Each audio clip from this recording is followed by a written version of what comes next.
जब भी दुनिया में अनसर्टेनिटी बढ़ने लगती है, कंट्रीज एक स्ट्रेंज सा डिसीजन लेती है।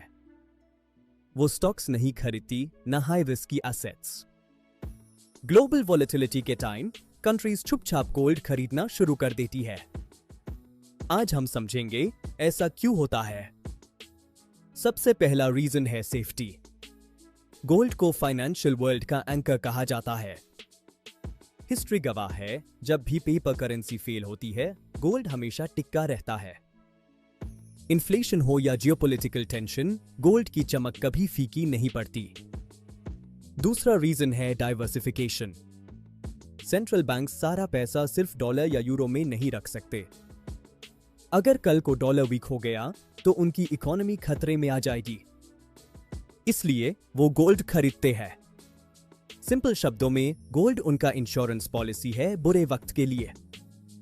ग्लोबल वॉलेटिलिटी का मतलब होता है जब दुनिया को यह क्लियर नहीं होता कि आगे क्या होने वाला है।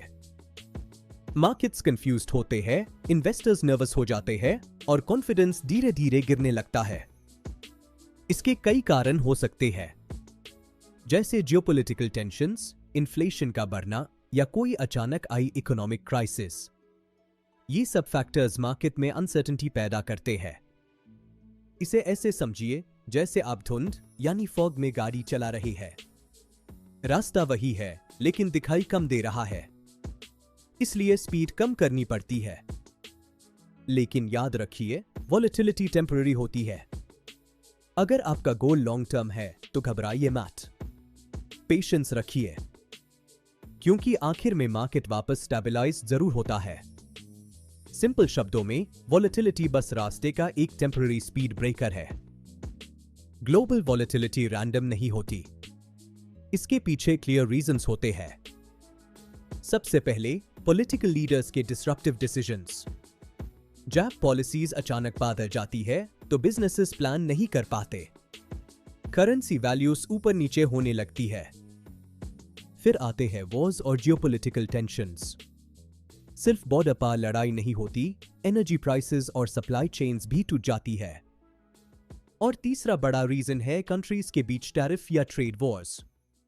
जब दो बड़े देश आपस में टैक्स बढ़ते हैं तो उसका असर पूरी दुनिया के मार्केट पर पड़ता है। इन सब सिचुएशंस में आम इन्वेस्टर्स के लिए सबसे बड़ा सवाल होता है, क्या एग्जिस्टिंग सिस्टम पर अब भी भरोसा किया जा सकता है? जवाब है, सिस्टम परफेक्ट नहीं है लेकिन रिसिलिएंट है। इसलिए अपने पोर्टफोलियो को डाइवर्सिफाई करें ताकि किसी एक इवेंट का असर आपकी वेल्थ पर ना पड़े।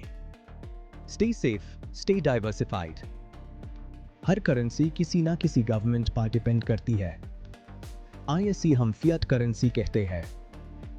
फिएट करेंसी की वैल्यू सिर्फ ट्रस्ट पर चलती है। अगर गवर्नमेंट पर ट्रस्ट टूटा तो करेंसी की वैल्यू गिर सकती है। क्राइसिस के टाइम हिस्ट्री गवाह है, गवर्नमेंट पैसा ज्यादा प्रिंट करती है। Result, inflation. रूल्स रातों रात बदल सकते हैं। रिस्ट्रिक्शंस लग सकती है आपके अपने पैसे के विड्रॉल पर। जब सप्लाई बढ़ती है बिना प्रोडक्शन के तो आपकी जेब में रखे नोट की वैल्यू धीरे धीरे कम हो जाती है। इसलिए अनसर्टेनिटी में लोग और कंट्रीज ये सोचने लगती है, क्या ये करेंसी कल भी उतनी हाई स्ट्रांग रहेगी? वेल्थ प्रोटेक्शन के लिए डाइवर्सिफिकेशन जरूरी है। सिर्फ कैश पर डिपेंड रहना रिस्की हो सकता है। गोल्ड किसी गवर्नमेंट का नहीं होता। गोल्ड प्रिंट नहीं होता। गोल्ड कभी डिफॉल्ट नहीं करता। ISE हम रियल मनी कहते हैं। फिएट करेंसी जैसे डॉलर या रुपी गवर्नमेंट के वादे पर चलती है, लेकिन गोल्ड की वैल्यू हजारों सालों से कायम है। इसलिए जब सिस्टम्स पर ट्रस्ट कम होता है, इकोनॉमिक क्राइसिस आती है, तब गोल्ड पर ट्रस्ट ऑटोमेटिकली बढ़ जाता है। हिस्ट्री उठाकर देख लो, जब भी पेपर मनी फेल हुआ है, गोल्ड ने हाई वेल्थ को प्रोटेक्ट किया है। इस पूरे टॉपिक का एक सिंपल रूल याद रखो, when trust in systems falls, trust in gold rises. अगर तुम्हें ऐसे real market psychology wheel concept समझने पसंद है जो न्यूज़ के पीछे का लॉजिक बताते हैं, तो वीडियो को लाइक करो और चैनल को सब्सक्राइब करो। यहाँ हाइप नहीं, सिर्फ लॉजिक और क्लैरिटी मिलेगी।